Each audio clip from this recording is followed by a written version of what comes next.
Hello guys, welcome back to Triple Double Nation. Today we are looking at the free agency winners and losers from the 2020 offseason.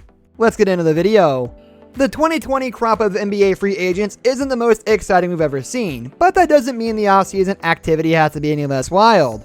Free agency officially kicked off and there have already been some unpredictable twists and turns. While the biggest names on the board, Anthony Davis and Brandon Ingram, have yet to announce their intentions, plenty of intriguing and head-scratching decisions have been made. Here's a look at some of the winners and losers of NBA free agency so far. Winner, Los Angeles Lakers.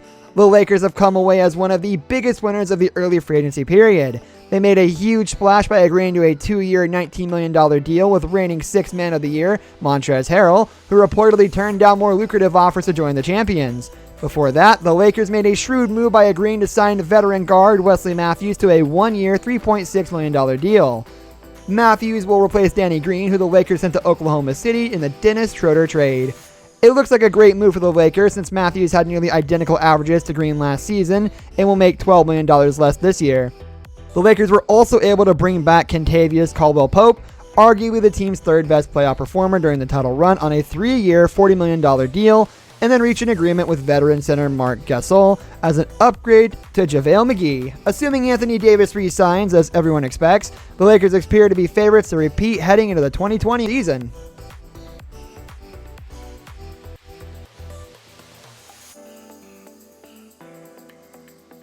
Loser, Dwight Howard. Not all centers have been winners in this free agency period. Shortly after free agency opened on Friday, Dwight Howard triumphantly announced that he would be returning to the world champion Lakers, along with the lyrical phrase, "Purple and gold never gets old." But before Magic Johnson could even tweet about it, Howard quickly deleted his tweet, followed by the Athletic Shams Charania reporting that Howard continues to consider all his options. As you can imagine, NBA Twitter had a field day with Dwight's indecision. About an hour later, it was reported that Howard had agreed to a deal with the Philadelphia 76ers for $2.6 million, which is less than the minimum the Lakers could have offered him at $3.1 million.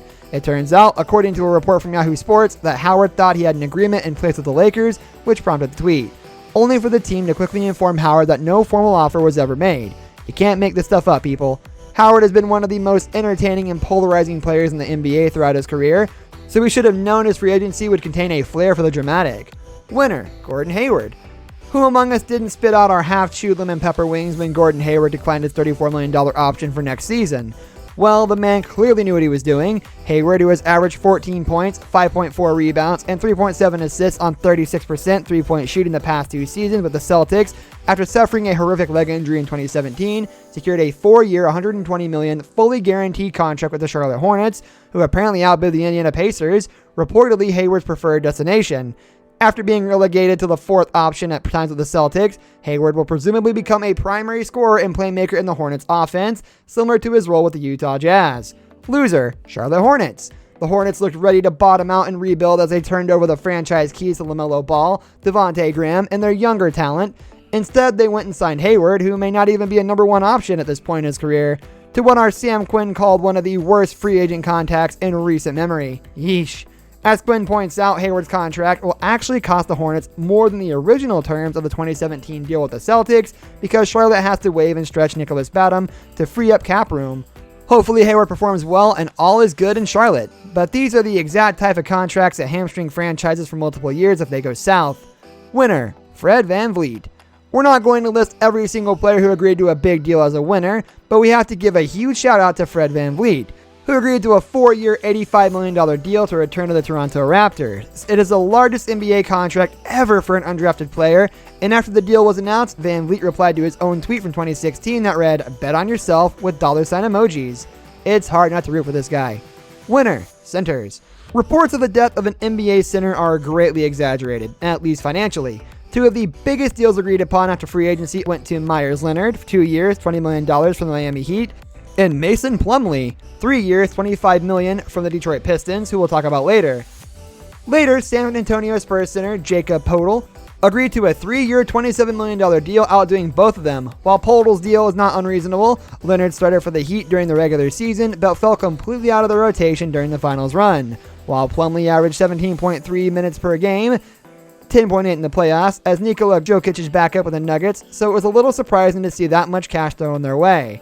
In addition to those 2 centers, Robin Lopez, Jahlil Okafor, Drew Eubanks, In Derek Favors, they've set the salary bar pretty high, with centers like Sergei Ibaka, Marc Gasol, and Tristan Thompson still without deals.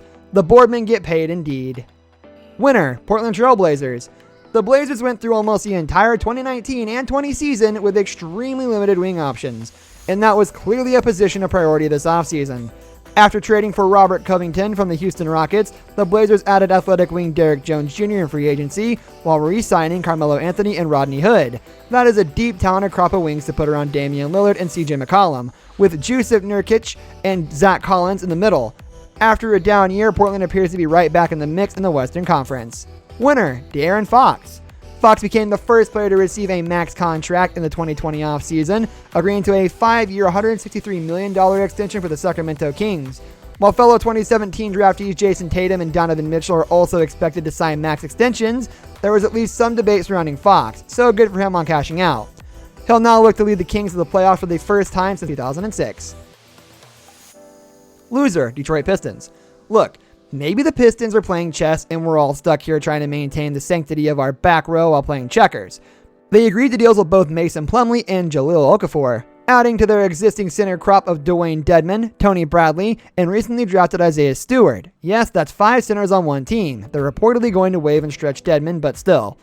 Then they agreed with Jeremy Grant on a 3-year, $60 million deal with the promise of being more of an offensive focal point.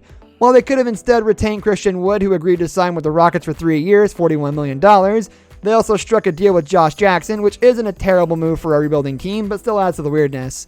Overall, it was a strange beginning to general manager Troy Weaver's first offseason with the team. We shall have to wait and see if there's a method to Detroit's madness. Winner, Jordan Clarkson. Re-signing Clarkson seemed to be a priority for the Jazz, but it was still a bit surprising to see him agree to a 4-year, $52 million contract. He's one of the best bench bucket getters in the league, but perhaps the best bench bucket getter in the league, Lou Williams, only makes $8 million per year. Clarkson's now set to make $13 million annually. Loser, Denver Nuggets. While Jeremy Grant opted out of his $9 million option for next season, we knew he was going to get paid. We just thought it would be by the Nuggets. Coming off a breakout performance in the bubble, Grant instead chose to sign a 3-year, $60 million deal with the Detroit Pistons. To add insult to injury, Grant reportedly had the same offer on the table from Denver, but was enticed by a bigger role in the Pistons' offense. Grant was growing into a third star next to Nikola Jokic and Jamal Murray, so this is a rough loss for the Nuggets.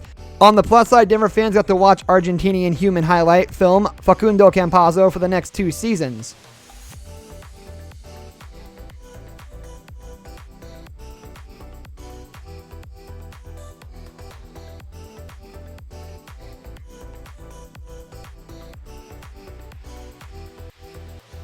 Winner, 3-point specialists. It's a great time to be a 3-point shooter in the NBA. Sharpshooters Danilo Gallinari, Joe Harris, and Davis Bertans agreed to contracts totaling over $216 million with an annual average of $18 million. Gallinari actually made history with his contract. It's the most lucrative multi-year deal for a player over 30 years old without an All-Star appearance.